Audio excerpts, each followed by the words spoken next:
저희가 이 중국 고사상어 중에 세옹지마 아니면 세옹실마라고 부르는 것이 있습니다.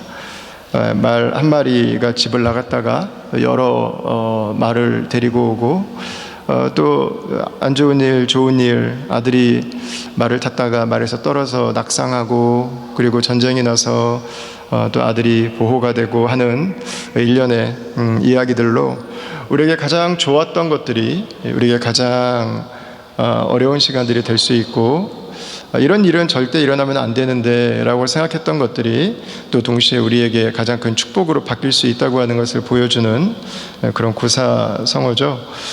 오늘 우리가 읽은 이 아이성 전투는 여리고 전투와 함께 그것이 이스라엘 민족 안에도 일어나고 있는 것을 보여주고 있습니다. 27절, 6장 27절 말씀을 좀 먼저 한번 보시겠습니까? 여호와께서 여호수아와 함께 하시니 여호수아의 소문이 그 온 땅에 퍼지니라 그랬습니다. 여리고성 전투, 전투라고 해야 되나요? 하나님께서 이기게 하신 여리고성이 무너지는 그 승리 후에 이스라엘 사람들의 소문이 퍼져나갑니다. 근데 소문이 하나님에 대한 소문이 퍼지는 것이 아니라 여호수아의 소문이 퍼져갑니다. 사람들은 하나님께서 하신 일을 잘 알지 못합니다. 하나님이 하셨는데 그것을 사람들이 했다고 생각합니다. 이스라엘 사람들 대단한데? 라고 생각하죠. 여호수아 능력 있는데? 라고 생각합니다. 그러나 이 일은 하나님께서 하신 일입니다. 그러나 하나님을 알지 못하는 사람들은 이것이 여호수아가 했다고 생각을 합니다. 하나님 덕에 여호수아의 이름이 칭송을 받고 있습니다. 여러분, 그러나 우리가 믿음을 가지고 살아가면서 우리는 이 일을 하나님이 하셨다고 하는 것을 알고 있습니다. 우리가 믿음 안에서 살아가면서 해야 되는 가장 중요한 싸움 중에 하나는 우리 인생의 주어를 지키는 싸움이라고 저는 믿습니다. 하나님이 하셨다고 하는 것. 여호수아 대단한데? 라고 말할 때 하나님이 하신 거예요. 당신들은 어떻게 이런 일을 할 수가 있었어요? 하나님이 은혜 주셔서 감당할 수 있었어요. 하나님이 주어가 되시는 삶, 하나님께서 이 일의 출발점이 되시고 하나님이 이 일을 친히 이루셨다고 하는 것, 성령님께서 당신의 역사를 이루신 것입니다. 예수님께서 이 일을 우리 가운데 선물로 허락해 주신 것입니다. 이 주어만 지킬 수 있어도요, 우리의 믿음의 삶은 이 흔들리는 세상에서 계속해서 하나님 부르신 그 자리를 감당해 나갈 수 있는 어마어마한 힘을 갖게 될 것입니다. 이 주어를 놓치면 그때부터는 문제가 되기 시작합니다. 오늘 우리가 7장 1절 말씀을 읽었습니다. 이스라엘 자손들이 온전히 바친 물건으로 말미암아 범죄하였으니. 잠깐 하워링이 지금 시작됐는데요, 좀 전으로 바꿔주시면 좋을 것 같아요. 이게 한글 성경에는 그냥 이스라엘 자손들이 나오는데, 이게 영어 히브리어에서도, 히브리어 버전에도 but가 들어가 있습니다. 그러나입니다. 그러나 하나님이 주신 승리를 어떻게 다루느냐, 하나님의 행하신 일을 어떻게 다루느냐에 따라서 바로 한 절 차이지만 전혀 다른 결과가 찾아오게 됩니다. 분위기가 완전히 반전됩니다. 이스라엘 백성이 범죄를 했습니다. 그리고 1절 제일 마지막에 보면 하나님께서 진노하세요. 진노. 하나님께서 분노하시는 것입니다. 하나님은 우리를 사랑하시지만, 하나님은 우리에게 은혜를 베푸시지만, 하나님은 죄에 대해서는 진노하시는 분이십니다. 하나님은 죄를 기뻐하시지 않으시는 분입니다. 우리는 사랑의 하나님을 좋아합니다. 우리는 긍휼의 하나님, 자비의 하나님을 원하죠. 맞습니다. 하나님은 우리에게 날마다 그분의 빅 스마일을 우리에게 보여주시는, 그분의 얼굴빛으로 날마다 우리를 격려해 주시는 분이시죠. 그러나 그 하나님은 동시에 공의의 하나님이시죠. 그 하나님은 동시에 정의의 하나님이십니다.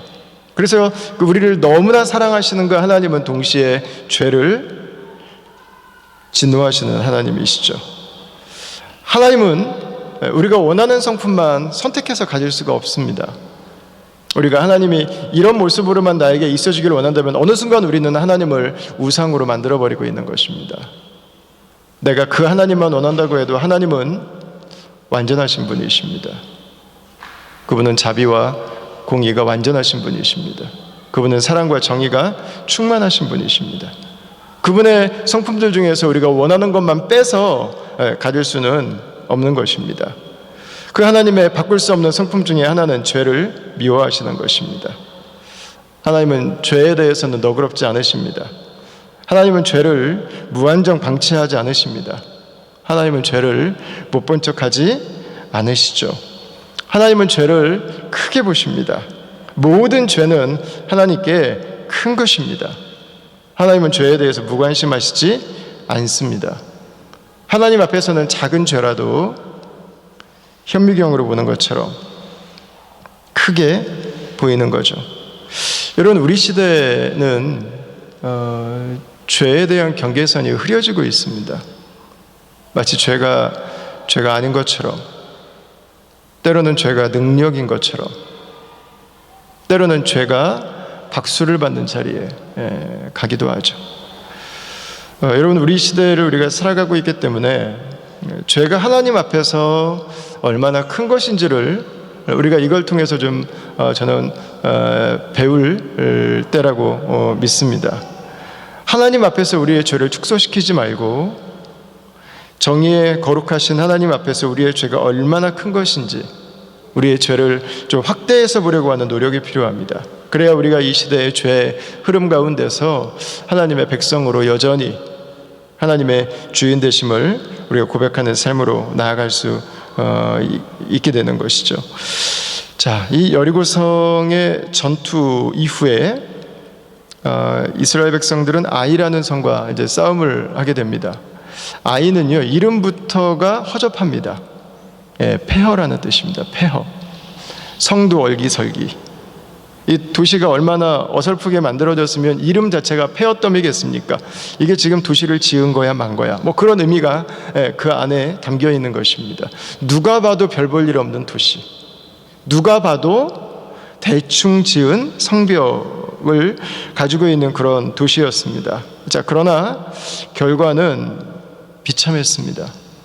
여리고의 그 승리와는 다르게 이 작은 아이를 공격하는데 거기에서 이들은 무너져 버립니다. 정탐하는 사람들이 올라가서 뭐 백성들 다 갈 필요도 없고 2-3천 명만 가죠.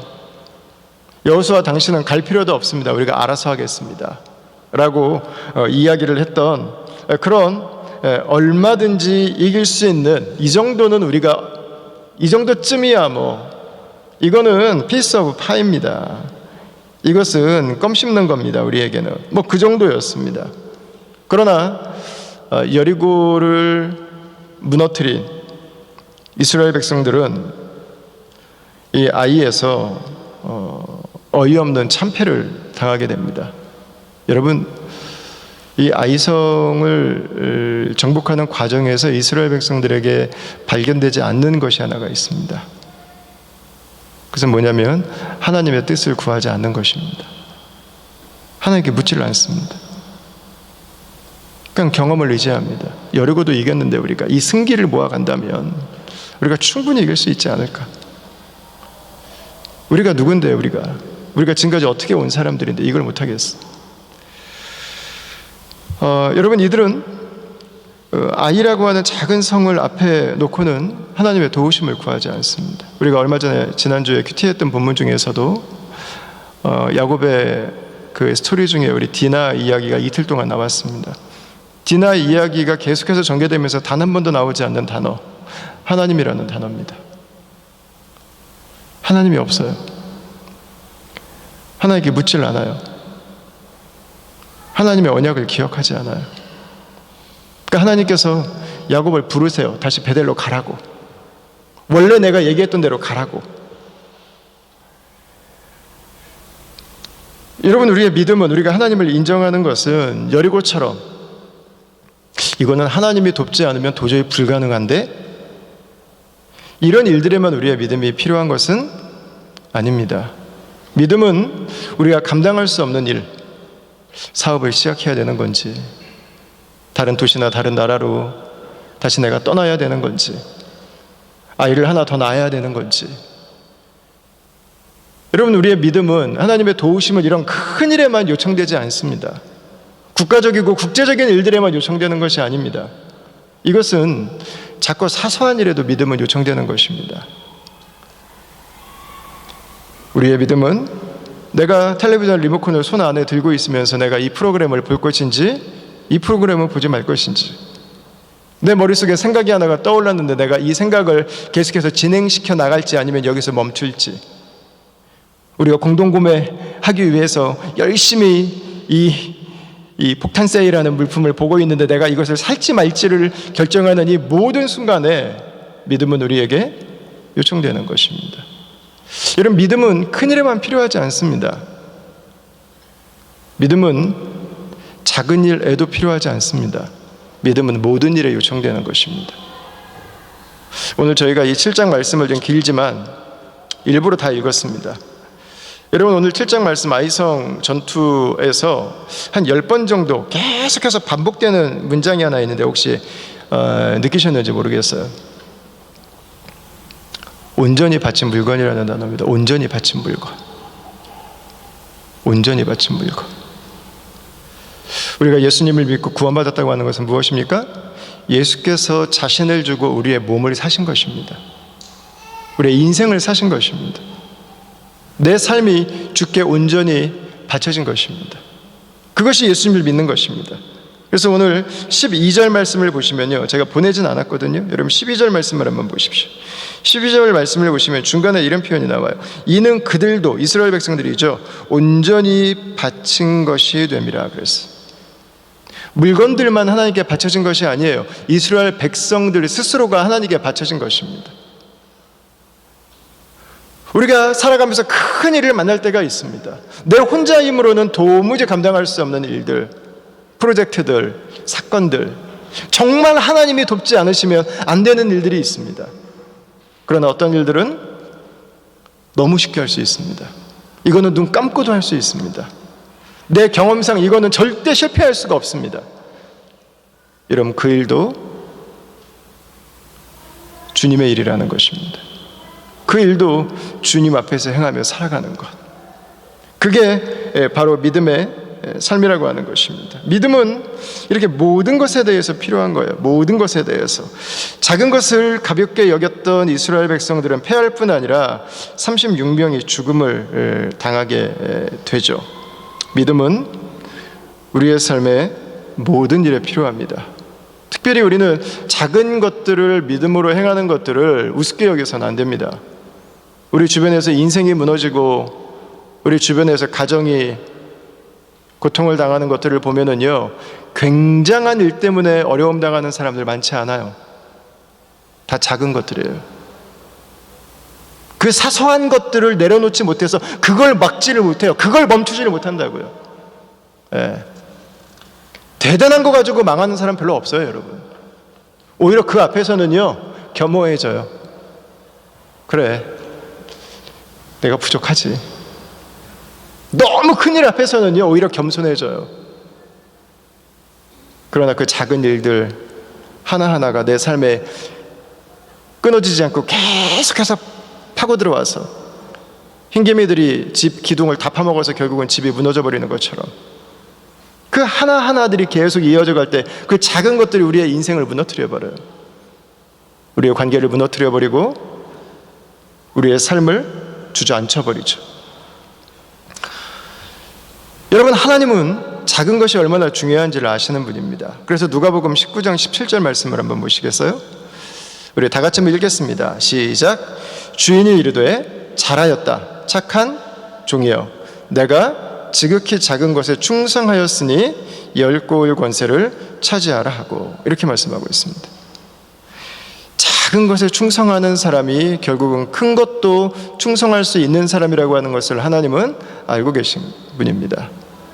작은 것을 하나님 앞에서 다루지 못하는 사람은 큰 것도 하나님 앞에서 다루지 못할 것을 하나님은 역시 알고 계신 분입니다.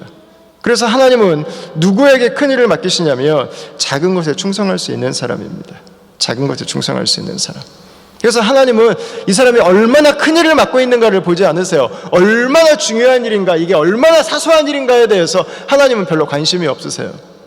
하나님의 관심은 작은 일이든 큰 일이든 하나님 앞에 내가 이 작은 사업을 하면서 이 작은 사업체를 하나님의 사업을 경영하는 것처럼 내가 얼마나 신실하게 하나님 앞에서 이것들을 감당해 나가는가, 내가 살아가는 삶의 자리를 하나님 앞에서 얼마나 신실하게 감당해 나가고 있는가, 내가 사용하는 그 짜투리 시간 하나를, 내가 사용하는 그 코인 하나를 하나님께서 나에게 주신 것들을 내가 얼마나 중요하게 생각하고 있는가, 내가 하나님께 온전히 바쳐진 존재로 오늘 하루를 살아가고 있는가. 하나님은 그 사람을 크게 보세요. 하나님은 그 사람을 중요하게 보시는 것입니다. 자, 이스라엘 백성들은 잠시 믿음을 내려놨습니다. 경험을 의지하다가. 그리고 다시 이들이 하나님을 찾게 되는 것은 첫 번째 뼈아픈 패배 이유입니다. 6절에서 9절 말씀 보시면 여호수아가 하나님께 다시 나아가서 기도하기 시작합니다. 우리가 하나님 앞에 믿음으로 설 수 있는 가장 좋은 시간은 언제일까요? 우리가 하나님께 기도할 수 있는 가장 좋은 시간은 언제일까요? 바로 지금입니다. 바로 지금. 처음부터 기도했었으면 좋았는데 내 삶이 세상에 왕창 무너져 버렸어요. 하나님이 나에게 주신 길이 방법이 아니었는데 내 생각대로 그냥 그거 갔다가 거기에 함정에 발목이 걸려버렸어요. 여러분, 그러나 지금까지 기도 안 하고 왔는데 뭐 지금부터 기도하겠어 라고 갈 수도 있어요. 그러나 베스트 웨이는 한번 실패했지만 바로 그 자리에서부터 다시 기도하는 것입니다. 그 자리에서 다시 하나님을 찾는 것입니다. 기도할 수 있는 베스트 타임은 바로 지금이에요. 바로 오늘이에요. 바로 오늘. 우리가 믿음으로 살아가기 시작하는 최고의 찬스는 바로 지금입니다. 바로 지금. 지금부터, 오늘부터 내가 다시 믿음으로 하나님 앞에 나아가기로 결정하는 것입니다. 내 삶을 무너뜨리는 것들은 작은 언어들, 그 언어들을 내가 반복해서 사용하기 때문입니다. 우리의 관계를 깨트리는 것들은 굉장한 데서 나오지 않습니다. 내가 몇 가지의 행동을 지속적으로 행하기 때문에 그렇습니다. 바로 오늘부터 나의 언어를 고르는 거예요. 하나님께서 오늘 내가 사용하길 원하시는 그 언어가 무엇인지를 말씀을 묵상하면서 찾아보는 것입니다. 하나님이 나에게 들려주시는 그 언어, 예수님께서 나에게 가르쳐주신 그 언어, 성령께서 내 마음에 감동을 주시는 그 언어를 오늘부터 사용해가기 시작하는 것입니다. 여러분, 죄가 한 번, 두 번으로 시작했다가 인생을 무너뜨리는 것처럼 하나님의 언어가 한 번, 두 번 시작했다가 결국은 그 인생을 살게 해요. 그 가정을 살게 해요. 그 공동체를 살려요. 그 사회를 일으킬 수 있는 것입니다. 사랑하는 다음 가족 여러분, 혹시 중단해 있는 분들이 있다면 오늘부터 여러분들의 기도의 습관이 다시 시작될 수 있기를 바랍니다. 여러분들의 믿음의 언어가 다시금 시작되길 바랍니다. 그것들이 여러분들의 인생의 습관이 되도록 하십시오. 지속되도록 하십시오. 매일마다 하나님께서 우리에게 가르쳐 주신 행동을 반복해서 행하십시오. 크고 대단하지 않아도 괜찮습니다. 작은 것들이 모인다면 내가 알지 못했던 놀라운 일들을 보게 될 것입니다. 하나님께서는 기도하는 여호수아에게 패배가 있었던 곳에 아간의 범죄가 있었음을 알려주셨습니다. 하나님은 여리고성을 무너뜨리고 나서 여리고성에 있는 것들은 하나님의 것이기 때문에 개인이 취하지 말라고 말씀하셨습니다. 그런데 아간이 그것을 개인적으로 취했던 것입니다. 그 결과로 그의 모든 가족과 소유물들이 다 불태워지게 됩니다. 죄와 죄의 습관은 우리에게 고통을 가지고 와요. 아픔을 가지고 와요. 관계에 연결되어 있는 사람들이 다 아파요. 죄는 모두를 고통스럽게 만들어요. 결국은 죽음에 이르게 하죠. 죄는 하나님이 심판하셔서 심판받는 게 아니에요. 이미 심판의 자리에 스스로 찾아 들어간 거예요. 그게 죄예요. 그래서 죄는 아플 수밖에 없는 거예요. 죄는 깨트릴 수밖에 없는 거죠. 죄를 과소평가하면 안 됩니다. 자기만이 아니라 가족들까지 죽었습니다.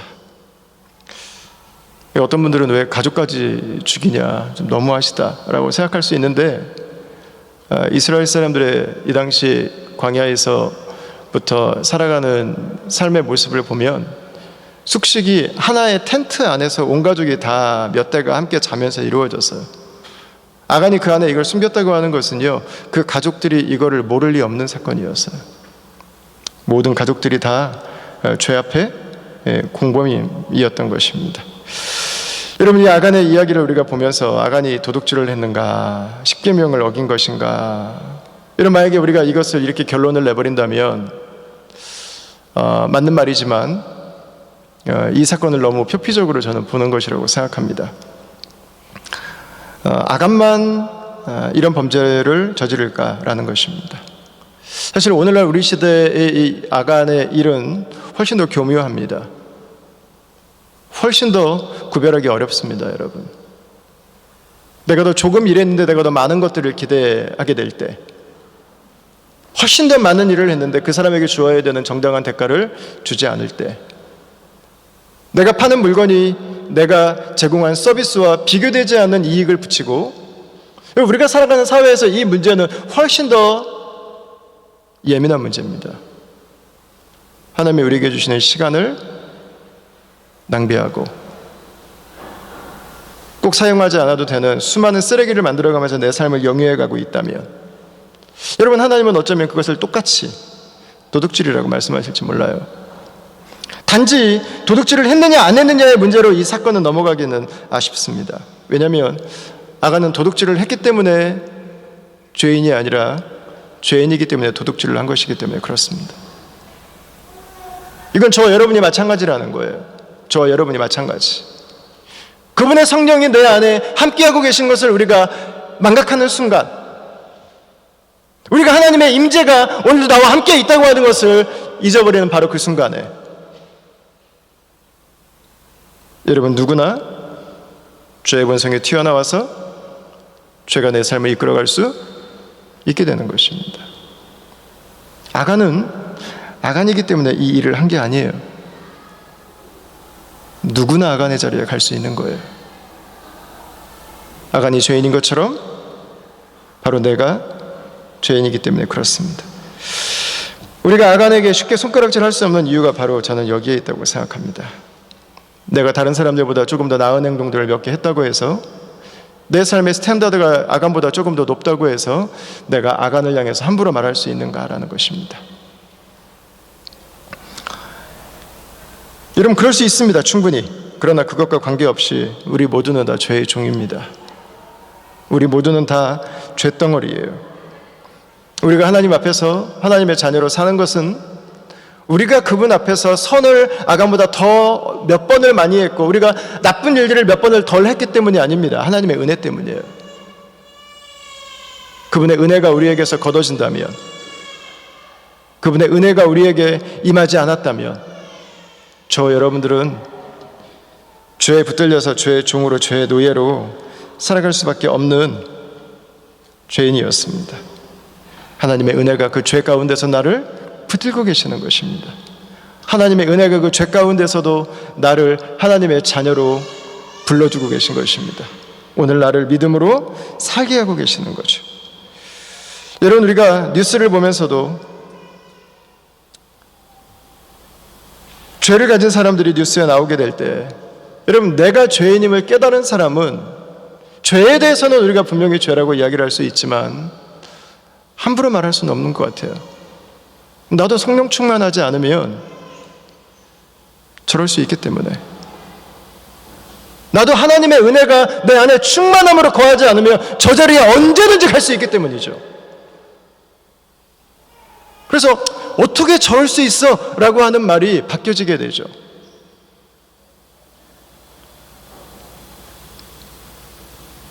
주님을 알았다면 안타까움으로 찾아오게 되죠. 안타까움으로. 여러분, 은혜를 모를 때, 우리가 은혜를 망각할 때 우리는 스스로 의로운 자리에 가게 되고 다른 사람들보다 내가 더 나음을 자랑하게 되고 다른 사람들을 비판하고 평가하는 자리에 더 쉽게 서게 되는 거죠. 하나님께서 우리의 죄를 드러내실 기회를 허락해 주시죠. 오늘 본문에서도 아간의 죄가 드러납니다. 만천하에 드러납니다. 진실이 드러나기 전까지는 거짓이 진실 노릇을 한다는 이야기가 있습니다. 진실이 드러날 때까지 아간의 거짓이 숨겨져 있었습니다. 그러나 하나님은 그 죄를 드러내셨습니다. 왜냐하면 아간을 살려주시기 위해서입니다. 아간을 회복시켜 주시기 위해서입니다. 아간이 회복하도록, 아간이 회개할 수 있도록 하기 위해서였어요.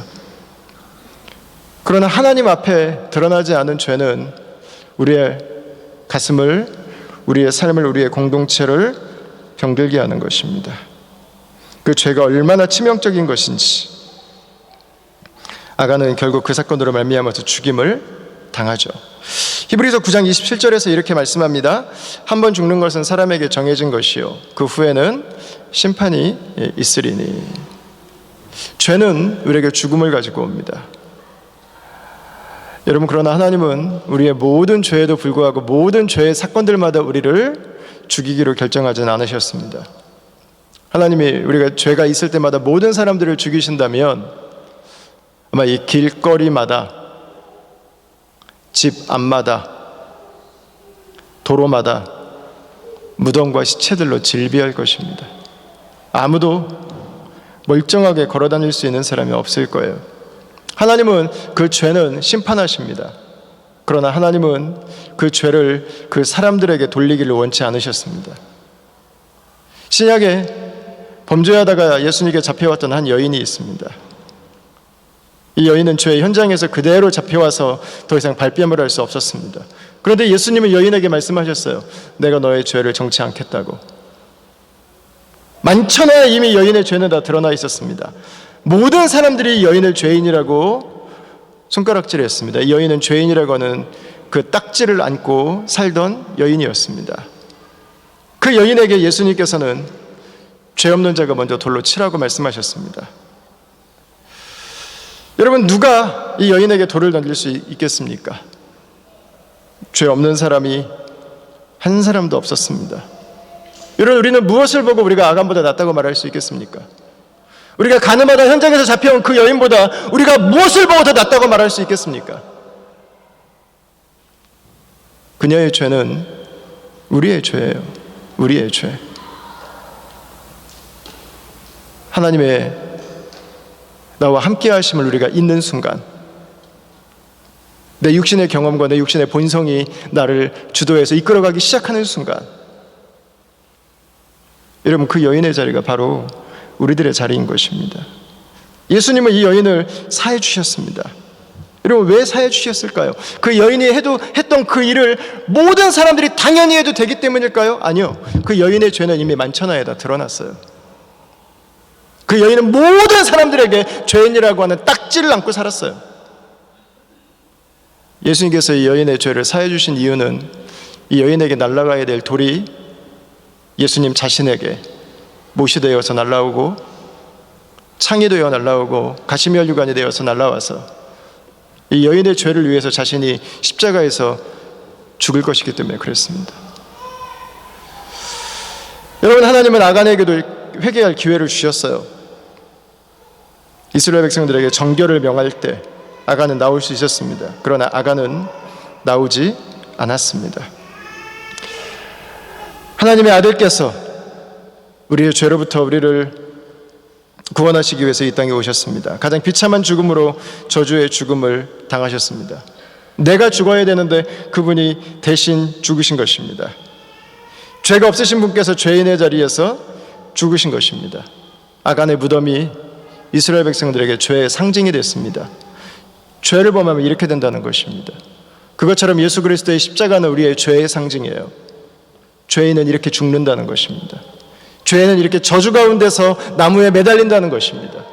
그러나 십자가는 죄의 상징으로 끝나지 않습니다. 십자가는 생명의 상징입니다.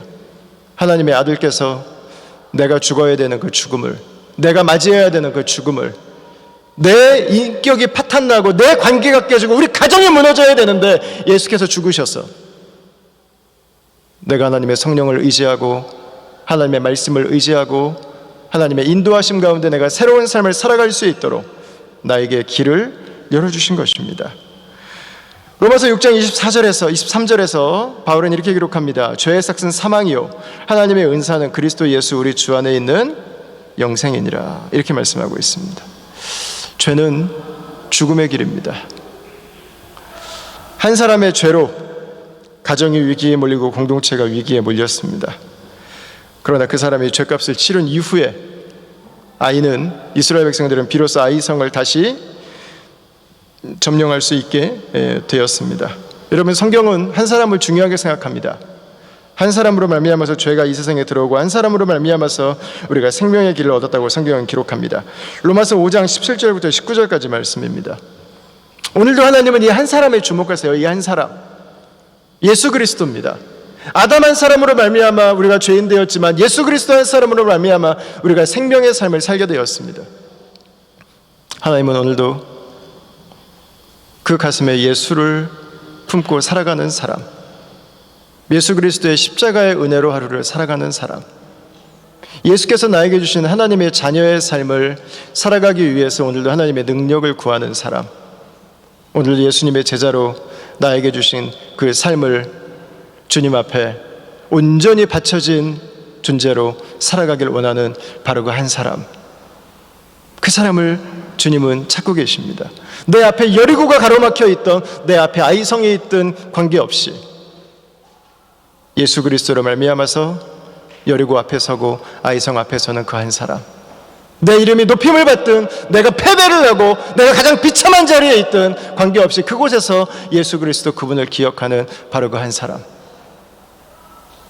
그분과 함께 동행하고 그분의 이름을 높여드리기 원하는 바로 그 한 사람, 그 한 사람을 하나님은 지금도 찾고 계신 것입니다. 사랑하는 다음 가족 여러분, 이번 한 주간도 그 예수님의 은혜로 거하시기를 축원합니다.